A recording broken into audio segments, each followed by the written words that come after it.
अस्सलाम वालेकुम my dear student.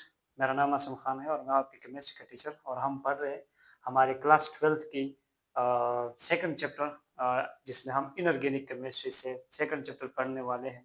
Transition elements और ट्रांजिशन एलिमेंट्स का लेक्चर 01 हम आपके साथ डिस्कस कर चुके हैं, जिसमें हम इंट्रोडक्शन टू ट्रांजिशन एलिमेंट्स कर चुके हैं और ये आज का हमारा सेकंड लेक्चर है ट्रांजिशन एलिमेंट से, जिसमें हम पढ़ेंगे general characteristics of transition elements. आपको पता है कि हमारे पास जो ट्रांजिशन एलिमेंट्स एक्चुअल में ट्रांजिशन एलिमेंट्स कौन से होते हैं, D block elements.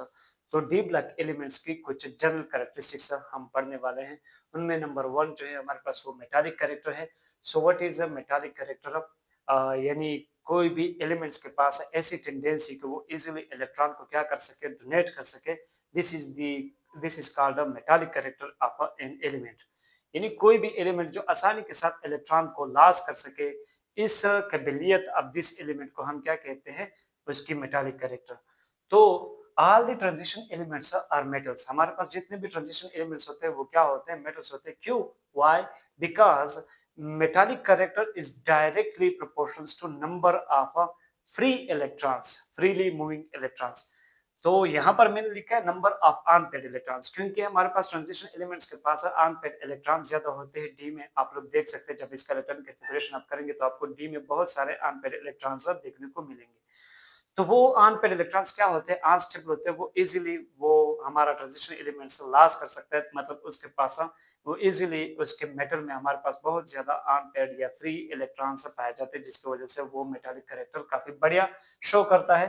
So they can easily lose this electrons, यानी ये अनपेड इलेक्ट्रॉन वो इजीली लॉस कर सकते हैं और फिर इस वजह से वो अपना मेटालिक कैरेक्टर आसानी के साथ शो कर सकता है। व्हाट इज हार्डनेस, यानी ये मेटालिक कैरेक्टर हार्ड है, ये सॉफ्ट है। ये डिपेंड करता है, आपको पता है transition elements are harder than alkali and alkaline earth metals. जो हमारे पास ग्रुप 1 और ग्रुप 2 यानी एस ब्लॉक एलिमेंट्स जो है, उनके जो मेटल्स हैं उनसे हमारे पास जो ट्रांजिशन एलिमेंट्स है काफी हार्ड होते हैं, काफी सख्त होते हैं। ये क्यों सख्त होते हैं? क्योंकि हार्डनेस जो है वो डिपेंड करता है नंबर ऑफ केमिकल बॉन्ड्स पर, कि कितने ज्यादा केमिकल बॉन्ड्स होंगे उतना ज्यादा हमारे पास हार्डनेस होगा। और केमिकल बॉन्ड्स डिपेंड करता है नंबर ऑफ अनपेड इलेक्ट्रॉन्स। जितने ज्यादा हमारे पास नंबर ऑफ अनपेड इलेक्ट्रॉन्स होंगे उतना ही ज्यादा हमारे पास केमिकल बॉन्ड्स बनेंगे। तो जितने ज्यादा नंबर ऑफ अनपेड इलेक्ट्रॉन्स होंगे उतने ज्यादा नंबर ऑफ केमिकल बॉन्ड्स बनेंगे, उतना ज्यादा हमारे पास हार्डनेस होगा। और आपको पता है कि हमारे पास जो ट्रांजिशन एलिमेंट्स होते हैं उनमें बहुत ज्यादा अनपेड इलेक्ट्रॉन्स पाए जाते हैं। इलेक्ट्रिकल कंडक्टिविटी, यानी आपको पता है कि हमारे जो ट्रांजिशन एलिमेंट्स होते हैं वो मेटल्स होते हैं और they are good conductors of heat and electricity. ये आसानी के साथ बहुत बढ़िया तरीके के साथ हीट को भी एक जगह से दूसरी जगह कैरी कर सकते हैं और इसी तरह इलेक्ट्रिसिटी यानी बिजली को भी एक जगह से दूसरी जगह पास कर सकती है। और ये क्यों? क्योंकि आपको पता है कि electrical conductivity also depends upon number of unpaired electrons. जहां पर हमारे पास अनपेड इलेक्ट्रॉन्स ज्यादा होंगे, फिर वो अनपेड इलेक्ट्रॉन इजीली लॉस हो जाएंगे। जब वो लॉस होंगे तो वो फ्री इलेक्ट्रॉन्स बनेंगे। और जितने ज्यादा हमारे पास नंबर ऑफ फ्री इलेक्ट्रॉन्स किसी सब्सटेंस में पाए जाते हैं, आपने ये याद रखना है कि जितने हमारे पास सॉलिड है उनमें अगर unpaired electrons, freely moving electrons है, तो वो गुड कंडक्टर ऑफ इलेक्ट्रिसिटी होगा। अगर उनमें हमारे पास अनपेड इलेक्ट्रॉन्स नहीं है तो वो गुड कंडक्टर यानी वो बैड कंडक्टर होगा, यानी इसमें इलेक्ट्रिसिटी पास नहीं होगी।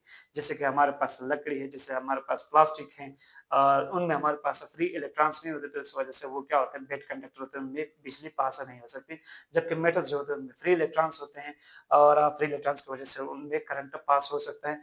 इसी तरह हमारे पास जो ट्रांजिशन एलिमेंट्स होते हैं उनमें अनपेड इलेक्ट्रॉन्स होते हैं। अब ये अनपेड इलेक्ट्रॉन वो इजीली डोनेट लॉस कर सकते हैं, फिर वो जब लॉस होंगे तो वो फ्री इलेक्ट्रॉन्स बनेंगे और फ्री इलेक्ट्रॉन्स ज्यादा होने की वजह से ये क्या होते हैं, good conductor of heat and electricity.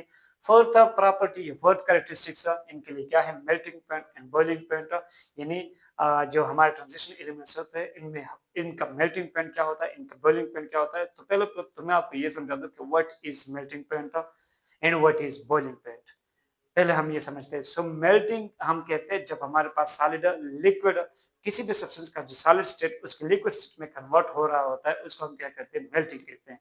और जिस टेम्परेचर पर किसी सब्सटेंस का सॉलिड स्टेट कन्वर्जन शुरू करे उसके लिक्विड स्टेट में, या जिस टेम्परेचर पर किसी सब्सटेंस का सॉलिड स्टेट और लिक्विड स्टेट इक्विलिब्रियम में आ जाए, उसको हम क्या कहते हैं, उसी ही सब्सटेंस का मेल्टिंग पॉइंट। अब बॉइलिंग पॉइंट क्या होता है? बहुत से स्टूडेंट्स कहते हैं कि boiling point is the temperature at which a liquid start conversion into vapours is called boiling point, जबकि ये क्या है? गलत है। बॉइलिंग पॉइंट क्या होता है? जब हमारे पास किसी सब्सटेंस का लिक्विड से एक इतने वेपर्स बन जाए, यानी हम किसी लिक्विड को हीट देते हैं, टेम्परेचर इसका बढ़ाते हैं, तो एक ऐसा टेम्परेचर आ जाता है जिस टेम्परेचर पर हमारे पास उस लिक्विड से इतने ज्यादा वेपर्स हवा में आ जाते हैं, एटमॉस्फेयर में आ जाते हैं कि उनका वेपर प्रेशर जो एक्सटर्नल गैसेस होते हैं, यानी एटमॉस्फेरिक गैसेस होते हैं, carbon dioxide, methane gas, argon, helium, neon, nitrogen gas, oxygen gas, ये एटमॉस्फेरिक गैसेस होते हैं। तो जिस टेम्परेचर पर किसी लिक्विड्स का वेपर प्रेशर उसके एटमॉस्फेरिक प्रेशर के बराबर हो जाए, उस टेम्परेचर को, उस लिक्विड का हम क्या कहते हैं? Boiling point. जैसे कि हमारे पास वाटर का बॉइलिंग पॉइंट क्या है? 100 डिग्री सेंटीग्रेड है। So melting point and boiling point of transition elements, हम कहते हैं कि melting point and boiling point जो होता है वो डिपेंड करता है हार्डनेस के ऊपर, यानी नंबर ऑफ केमिकल बॉन्ड्स के ऊपर। जितना ज्यादा हमारे पास हार्डनेस होगा उतना ज्यादा उसके लिए मेल्टिंग पॉइंट होगी और उतना ज्यादा उसके लिए बॉइलिंग पॉइंट भी होगा। हमें पता है कि ट्रांजिशन एलिमेंट्स क्या होते हैं? काफी हार्ड होते हैं। यहाँ पर हम ये देख लिया कि ट्रांजिशन एलिमेंट्स क्या होते हैं? हार्ड होते हैं, और इस हार्डनेस की वजह से इनका हम मेल्टिंग पॉइंट और बॉइलिंग पॉइंट क्या होता है? हाई होता है। कलर, आपको पता है कि ट्रांजिशन एलिमेंट्स होता है, ये ट्रांजिशन एलिमेंट्स के जो कॉम्प्लेक्सेस होते हैं वो क्या होता है? ज्यादातर कलर होते हैं। जैसे कि टाइटेनियम का जो कॉम्प्लेक्स है वो पर्पल कलर, कपर का जो कॉम्प्लेक्स है कपर 2+ का वो ब्लू कलर देता है।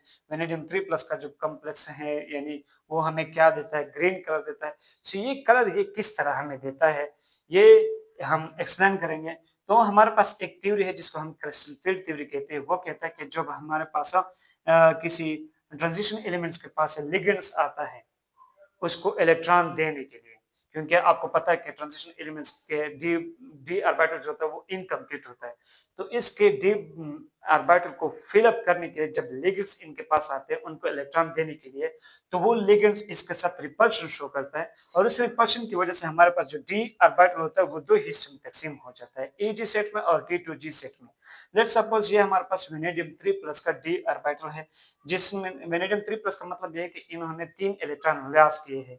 एक 2 इलेक्ट्रॉन 4s2 वाले, यानी 4s से 2 इलेक्ट्रॉन, और एक इलेक्ट्रॉन डी से। आपको पता है कि वेनेडियम का जब आप इलेक्ट्रॉन कॉन्फ़िगरेशन करेंगे तो लास्ट में क्या आएगा? 4s2 एंड 3d3, यानी 2 इलेक्ट्रॉन s से चले गए और एक इलेक्ट्रॉन d से चला गया, तो हमारे पास d में कितने इलेक्ट्रॉन बचे? 2। अब इनके पास जब लिगेंड्स आएगा तो ये दो हिस्सों में तकसीम हो जाएगा, Eg और T2G। नीचे वाला T2G जो है इसको हम कहते हैं लोअर एनर्जी सेट, और ऊपर वाले को हम कहते हैं हायर एनर्जी सेट।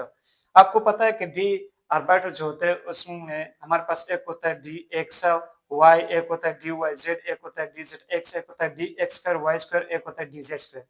तो जो dx square y square and जो dz स्क्वायर होता है वो दो ऑर्बिटल्स ऊपर चला जाता है हायर एनर्जी लेवल में, और जो dxy dy z dz x होते हैं वो लोअर एनर्जी लेवल में आते हैं। तो इलेक्ट्रॉन्स पहले किस में जाते हैं? यानी पहले कौन सा वाला ऑर्बिटल्स फिल अप होते हैं जो लोअर एनर्जी होते हैं, तो ये वाले इलेक्ट्रॉन पहले इसमें आ जाते हैं। तो ये ऑर्बिटल यानी ये इलेक्ट्रॉन अब यहाँ पर मौजूद है। फिर क्या होता है कि इन इलेक्ट्रॉन्स को एनर्जी मिल जाती है। इन इलेक्ट्रॉन्स को क्या मिलती है? एनर्जी। जब हम इसको हीट करते हैं या इसको कहीं से भी एनर्जी मिल जाती है तो वो एनर्जी एब्जॉर्ब कर लेते हैं, और जब ये एनर्जी एब्जॉर्ब करते हैं तो इनकी एक्साइटेशन हो जाती है, यानी यो यहाँ पर आ जाते हैं, वो इलेक्ट्रॉन यहाँ पर आ जाते हैं।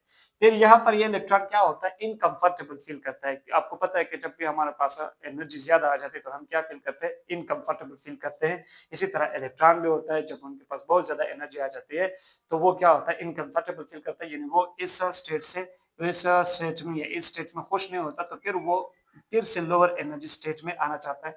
और जब वो फिर से आएगा तो इनकी डी एक्साइटेशन होगी, और डी एक्साइटेशन के दौरान इनसे कुछ एनर्जी क्या हो जाएगी? रिलीज होगी, और वो एनर्जी हमें विजिबल रेंज में मिलती है। और विजिबल रेंज ऑफ एनर्जी क्या होता है? From 400 metre to and 100 metre. अगर किसी रेडिएशन का वेवलेंथ आता है तो वो सारे रेडिएशन हमारे पास विजिबल रेंज में आते हैं, आपको पता है। तो ये एनर्जी, ये रेडिएशन जो होता है इनका वेवलेंथ हमारे पास विजिबल रेंज में आता है, इसलिए फिर ये हमें कलर शो करता है, यानी ये हमें नजर आती है। और वेनेडियम का हमें ग्रीन कलर नजर आता है, कपर का ब्लू कलर नजर आता है, टाइटेनियम का हमें पर्पल कलर नजर आता है। मुख्तलिफ एलिमेंट्स डिफरेंट एलिमेंट्स हमें डिफरेंट कलर्स देते हैं, क्योंकि उनकी एक्साइटेशन के लिए एनर्जी कुछ अलग होगी, डी एक्साइटेशन के लिए एनर्जी फिर कुछ अलग होगी। अगर वो जो जितना ज्यादा एनर्जी एब्जॉर्ब करेगा उतना ज्यादा एनर्जी रिलीज करेगा, और फिर ये ज्यादा एनर्जी का वेवलेंथ भी कम होगा। जिनकी एनर्जी काफी ज्यादा होगी उनका वेवलेंथ काफी कम होगा। ये आपको पता है कि हमारे पास एनर्जी जो होती है वो इनवर्सली प्रोपोर्शनल होती है वेवलेंथ की। जितना हमारे पास किसी रेडिएशंस के साथ एनर्जी ज्यादा होती है, इतना इसका वेवलेंथ कम होता है। तो डिफरेंट एलिमेंट्स डिफरेंट कलर इसलिए शो करता है क्योंकि different elements different energy observe करते हैं, फिर डिफरेंट एनर्जी इमिट करते हैं, और फिर उसकी वेवलेंथ भी डिफरेंट होती है, और फिर हमें डिफरेंट कलर्स मिलता है। तो दैट्स व्हाई ट्रांजिशन एलिमेंट्स क्या करते हैं, कलर शो करते हैं। अब अगर आपसे किसी ने पूछा कि why transition elements show colour, तो आपने सिंपल आंसर देना है, सिंपल आंसर के they show colour, they show colour due to, they show color due to d transition of electrons, due to d transition of electrons। अब जरा देख ले यहाँ पर इलेक्ट्रॉन्स क्यों शो हो रहा है, क्योंकि इलेक्ट्रॉन्स डी से जा रहा है डी में, और ये इलेक्ट्रॉनिक ट्रांजिशन हो रहा है। जरा देख ले, लोअर एनर्जी सेट से हायर एनर्जी सेट में, और हायर एनर्जी सेट से लोअर एनर्जी सेट में, यानी एक तरह का इलेक्ट्रॉनिक ट्रांजिशन हो रहा है, इलेक्ट्रॉनिक ट्रांसफर हो रहा है, लेकिन किस में हो रहा है, from D to D transition. So D block elements, ये transition elements give us colour due to D transition of electrons. तो उम्मीद करता हूँ कि आपको ये सारे प्रॉपर्टीज यानी जो 4-5 characteristics of D block elements हम पढ़ चुके हैं, ये आपको समझ में आ चुका होगा। अब मैं क्या कर रहा हूँ, इस बोर्ड को मिटाने वाला हूँ। तो जब मैं इसको मिटाऊंगा फिर वीडियो को उस वक्त तक मैं स्टॉप करूंगा, और फिर हम फिर से बोर्ड को फुल अप करेंगे, और फिर आपके लिए बाकी प्रॉपर्टीज को यहाँ पर बोर्ड में लिखेंगे और एक्सप्लेन करेंगे। तो फिलहाल मैं इसको मिटाने वाला हूँ, आप इसको नोट करें। तो इसको मिटाते हैं। अच्छा, और फिर इसके बाद हमारा जो नेक्स्ट कैरेक्टरिस्टिक्स है ट्रांजिशन एलिमेंट्स का, वो क्या है, एलाय फॉर्मेशन। यानी हमारे पास जो एलाय होते हैं, हमारे ट्रांजिशन एलिमेंट्स को क्या करते हैं, बहुत ज्यादा एलाय बनाते हैं। तो व्हाट इज एलाय, पहले हम ये जान लेते हैं कि एलाय होता क्या है। सो इसका हमने सिंपल सा डिफिनेशन लिखा है कि the homogeneous mixture of two or more than two metals, दो या दो से ज्यादा मेटल्स का होमोजेनियस मिक्सचर। एक होता है हमारे पास हेटेरोजेनियस मिक्सचर, और एक होता है होमोजेनियस मिक्सचर, यानी वो मिक्सचर जिसमें जितने भी कंपोनेंट्स हो उनका composition throughout the mixture क्या रहे, यूनिफॉर्म रहे। तो एक ऐसा mixture of metals and of two और मोर देन टू मेटल्स, और कभी कभी sometimes also include non metals, और कभी कभी इनके साथ नॉन मेटल्स भी आ जाए, तो एक ऐसे मिक्सचर को हम क्या कहते हैं, एलाय कहते हैं। और हमें पता है transition elements are used as alloy.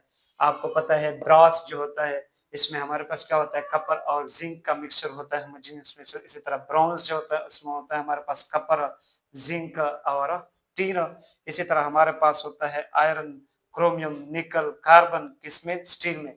तो स्टील के लिए आप याद कर सकते हैं फिक्र नहीं, ब्रॉन्ज के लिए आप निमोनिक तरीका इसको इस तरह याद कर सकते हैं, कजन सन, और ब्रास को आप निमोनिक तरीके से याद कर सकते हैं, कजन, यानी कजन, कजन सन, कजन का बेटा, और फिक्र नहीं, कोई फिक्र ना करे। इसी तरह हमारे पास जो 7 कैरेक्टरिस्टिक्स है ट्रांजिशन एलिमेंट्स का, वो क्या है कि हम इसको एज एन इलेक्ट्रोड भी इस्तेमाल कर सकते हैं। क्योंकि आपको पता है कि हमारे पास कुछ ट्रांजिशन एलिमेंट्स होते हैं, some of the transition elements are known as active elements. जैसे कि हमारे पास कपर है, जिंक है, मरकरी है, सिल्वर है, दे आर एक्टिव एलिमेंट्स या एक्टिव मेटल्स। क्योंकि हमारे पास ट्रांजिशन एलिमेंट्स होते हैं वो एक्चुअली क्या होते हैं, मेटल्स होते हैं। सो एक्टिव का मतलब क्या होता है कि दे आर रिएक्टिव, यानी वो रिएक्शन में हिस्सा ले सकते हैं। तो ऐसे ट्रांजिशन एलिमेंट्स जो एक्टिव होते हैं उनको हम एज एन एक्टिव इलेक्ट्रोड इस्तेमाल करते हैं। और एक्टिव इलेक्ट्रोड जैसे कि हम कपर और जिंक को गैल्वानिक सेल में इस्तेमाल करते हैं। आपने देखा होगा कि गैल्वानिक सेल में जो एनोड होता है वो बना होता है जिंक से, और जो कैथोड होता है वो बना होता है कपर से, और दोनों यानी कैथोड भी और एनोड भी हमारे इलेक्ट्रोकेमिकल रिएक्शन में हिस्सा ले रहा होता है वहां पर। तो कपर और जिंक को हम एज एन एक्टिव इलेक्ट्रोड इस्तेमाल करते हैं क्योंकि they are active transition elements, जबकि well some are inactive elements. कुछ ट्रांजिशन एलिमेंट्स क्या होते हैं, इनएक्टिव होते हैं, जैसे कि प्लेटिनियम है, जैसे कि पैलेडियम है, जैसे कि गोल्ड है। तो ऐसे एलिमेंट्स को हम इनएक्टिव इलेक्ट्रोड के तौर पर इस्तेमाल करते हैं, जैसे कि हम इलेक्ट्रोलाइटिक सेल में हम हमारा इलेक्ट्रोलाइटिक सेल जो होता है, यहाँ पर मैंने लिखा भी है, for example in electrolytic cell and in galvanic and in C यानी स्टैंडर्ड हाइड्रोजन इलेक्ट्रोड में हम प्लेटिनियम को एज एन इनएक्टिव इलेक्ट्रोड इस्तेमाल करते हैं, क्योंकि वहां पर हमारा मकसद ये होता है कि हमारा इलेक्ट्रोड रिएक्शन में हिस्सा ना ले, यानी वो कोई भी टेक पार्ट ना करे इलेक्ट्रोकेमिकल प्रोसेस में।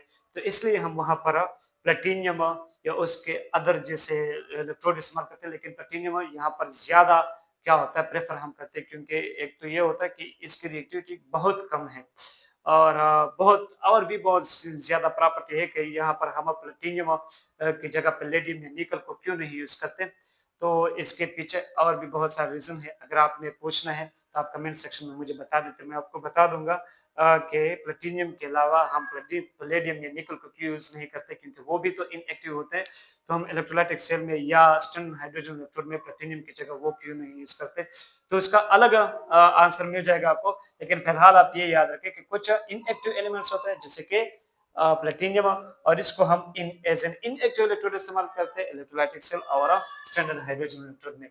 तो ये हो गए हमारे पास दो और ट्रांजिशन एलिमेंट्स के दो और कैरेक्टरिस्टिक्स। अब मैं क्या कर रहा हूँ, आप इसको नोट करें, मैं वीडियो को स्टॉप कर रहा हूँ और फिर जो बाकी कैरेक्टरिस्टिक्स है उसको बोर्ड पर लेता हूँ और आपके सामने एक्सप्लेन करता हूँ।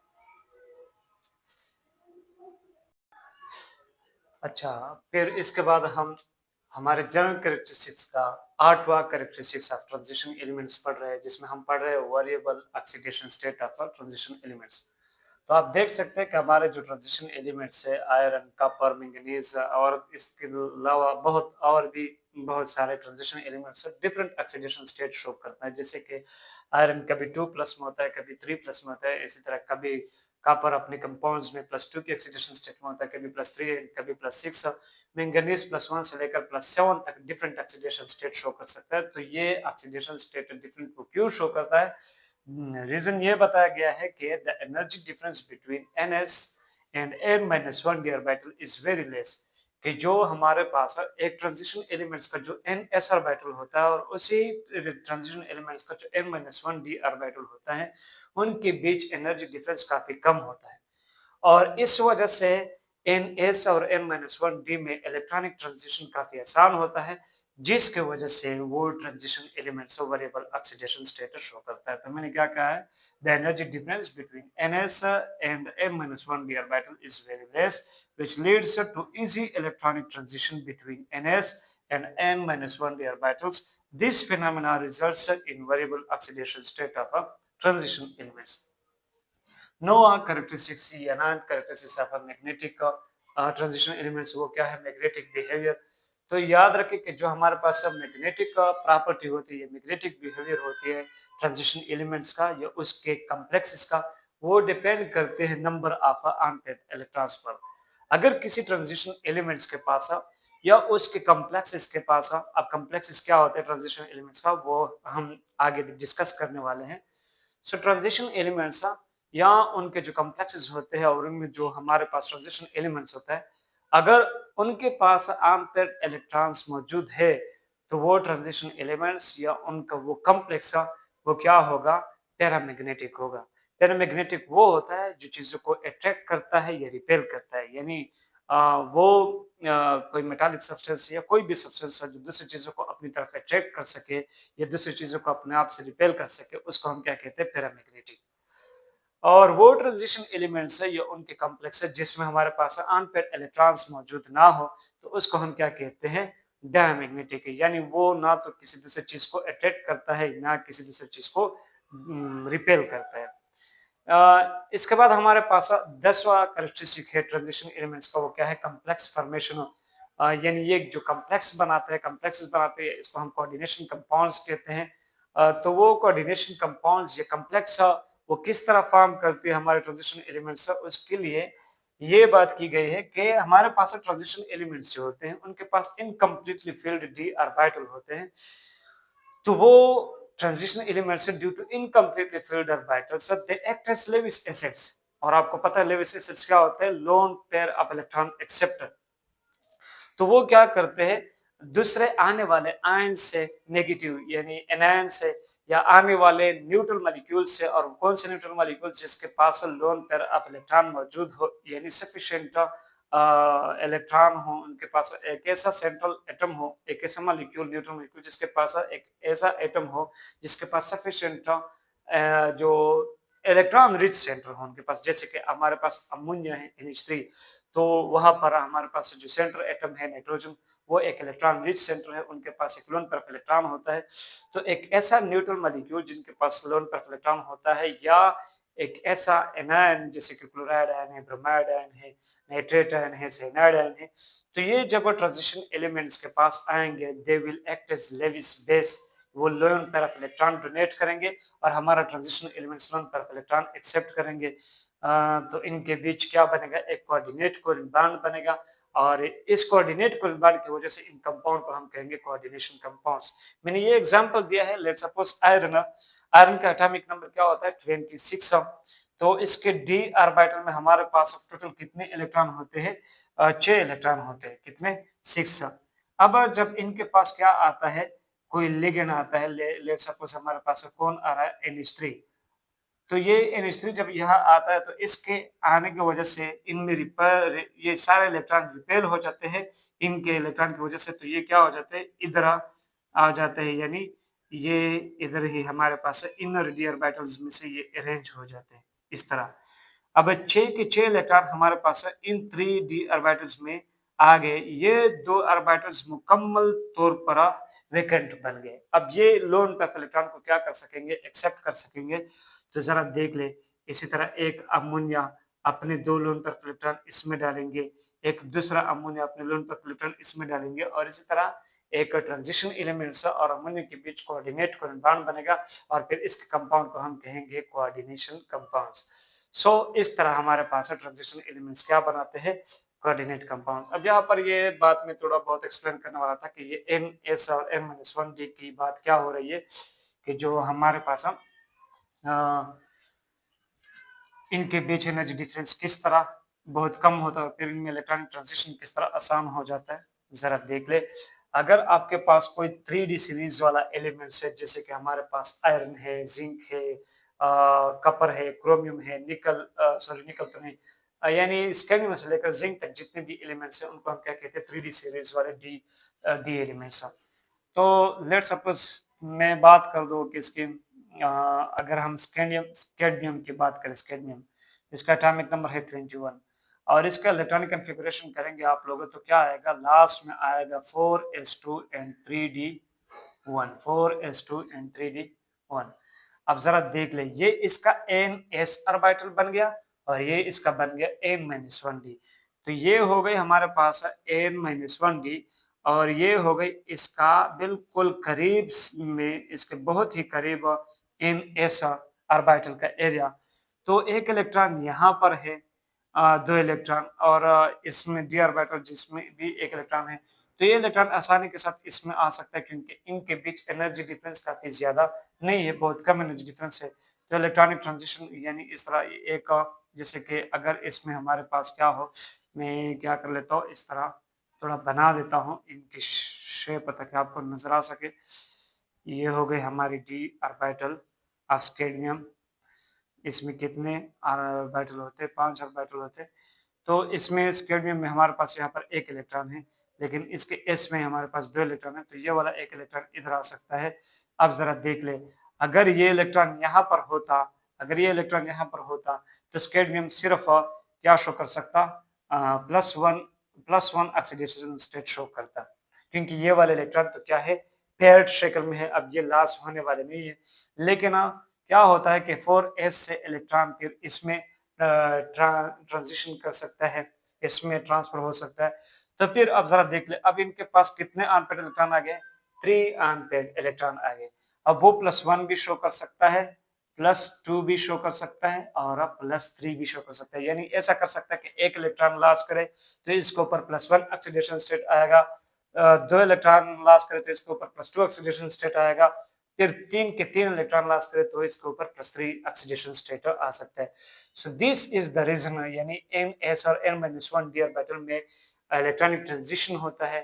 ये आसान होता है। क्यों आसान होता है? क्योंकि इस n-s और इस n-1 d में जो एनर्जी डिफरेंस होता है वो इतना ज्यादा नहीं होता, इनमें इलेक्ट्रॉन ट्रांसफर आसानी के साथ हो सकता है और फिर ये रीजन बन जाता है इनके इजी इलेक्ट्रॉन ट्रांजिशन का। और ये इजी इलेक्ट्रॉन ट्रांजिशन रीजन बन जाता है किसका? Variable oxidation state of transition elements का। तो मैं उम्मीद करता हूँ कि आपको general characteristics of D block elements काफी अच्छी तरह समझ में आ चुके होंगे।